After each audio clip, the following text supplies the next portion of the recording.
प्रियो, प्रभु यीशु मसीह के मीठे और मधुर नाम में आप सभी को जय मसीह की। प्रियो, स्वर्ग जाने के लिए हमारे पास वस्त्र का होना बहुत आवश्यक है। मैं आज के संदेश में यही विस्तार से बताऊंगी। प्रियो, यह वर्णन मत्ती के अध्याय 22 में पाया जाता है। यीशु ने दृष्टांत में कहा, स्वर्ग का राज्य उस राजा के समान है जिसने अपने पुत्र का विवाह किया और अपने दासों को भेजा कि निमंत्रित लोगों को विवाह के भोज में बुलाए। यहाँ निमंत्रित लोगों का अर्थ मैं स्पष्ट करना चाहूँगी। यह निमंत्रित लोग और कोई नहीं, यहूदी जाति के लोग थे जिन्हें परमेश्वर ने अपने लिए संसार से अलग कर चुना था। लेकिन यहूदियों ने परमेश्वर के इकलौते पुत्र प्रभु यीशु मसीह पर विश्वास नहीं किया। इस तरह यीशु के बलिदान के बाद परमेश्वर ने निमंत्रित लोग अर्थात यहूदियों को योग्य न जानकर, जैसा कि मत्ती 22 के पद 8 और 9 में बताए अनुसार, उसने अपने दासों से कहा, विवाह का भोज तो तैयार है परंतु निमंत्रित लोग योग्य न ठहरे।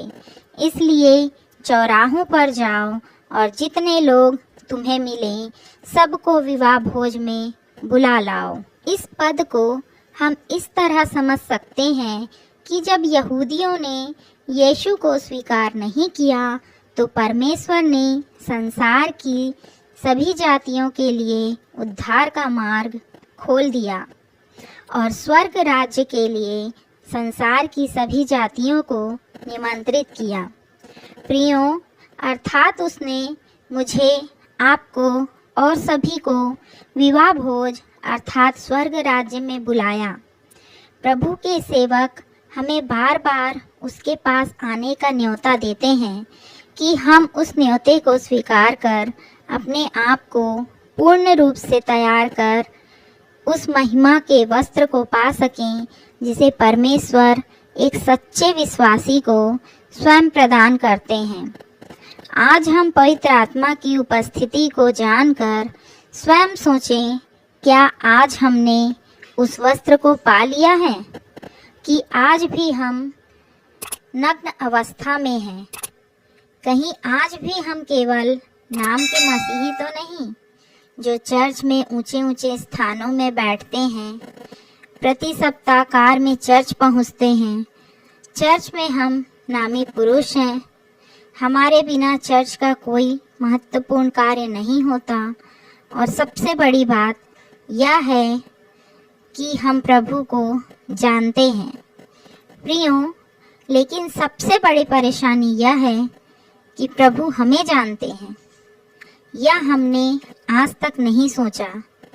क्या हम सच्चे मसीही हैं जिन्हें परमेश्वर स्वयं व्यक्तिगत रूप से जानते हो?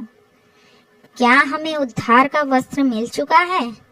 मनन करें, मनन करें। मैं फिर आपसे निवेदन करती हूँ, मनन करें। संसार की सारी अभिलाषा, मोह को त्याग कर एकांत में सोचें, क्या मुझे उद्धार का वस्त्र मिल गया है? और यदि नहीं तो उस भोज के समय मेरा क्या होगा? लोग मेरा नंगापन देखेंगे और मुझे लज्जा, निराशा, अलगाव का सामना करना होगा। फिर क्या होगा? मत्ती के अध्याय 22 के पद 13 में जैसा लिखा है, तब राजा ने सेवकों से कहा, इसके हाथ पांव बांधकर उसे बाहर अंधियारे में डाल दो, वहां रोना और दांत पीसना होगा। प्रियो, इन पदों से स्पष्ट है, जिनके पास उद्धार का वस्त्र नहीं होगा उन्हें नर्क का सामना करना होगा। अनंत काल तक नर्क की आग को बर्दाश्त करना होगा। फैसला आपको करना है कि उद्धार के वस्त्र को पाना है या बिना विवाह के वस्त्र के नर्क की आग में जाना है। आपको आज और अभी निर्णय करना है, कल का कोई भरोसा नहीं। प्रियों, यदि आपको यह संदेश अच्छा लगा तो इसे लाइक और शेयर जरूर करें। हो सकता है आपके कारण कोई आत्मा नाश होने से बच जाए। प्रभु किसी के कर्जदार नहीं है, आपको इसका प्रतिफल अवश्य मिलेगा। सब्सक्राइब दबाएं, लाइक करें, कमेंट लिखें और इस आशीष को शेयर कर दें।